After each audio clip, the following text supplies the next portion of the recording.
Nama alat permainan yang saya buat yang dapat mengembangkan aspek sosial emosional anak usia dini yaitu puzzle hewan. Alat permainan edukatif puzzle hewan memiliki manfaat bagi perkembangan anak usia dini, yaitu yang pertama adalah mengembangkan keterampilan motorik halus, memegang dan memasang potongan puzzle, membantu anak mengembangkan koordinasi tangan dan mata serta keterampilan motorik halus.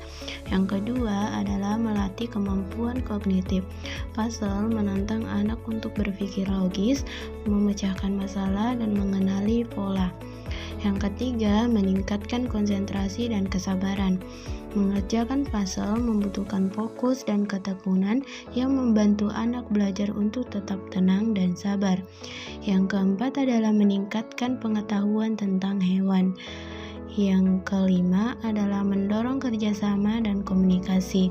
Jika dimainkan bersama, puzzle dapat mengajarkan anak bekerja sama, berbagi ide, dan berkomunikasi dengan teman atau anggota keluarga.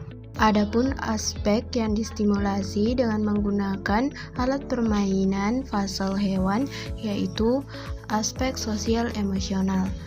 Mengembangkan kemampuan kerjasama, berbagi, dan komunikasi jika dimainkan bersama orang lain, meningkatkan rasa percaya diri dan pencapaian saat menyelesaikan puzzle.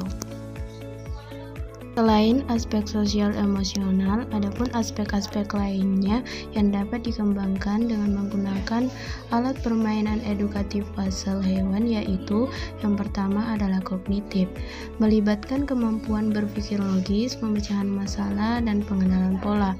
Yang kedua adalah motorik halus, meningkatkan koordinasi tangan dan mata, serta keterampilan motorik halus saat memegang dan menyusun potongan puzzle. Yang ketiga adalah bahasa, dengan bermain secara bersama dengan teman sebayanya akan meningkatkan kosakata atau bahasa anak.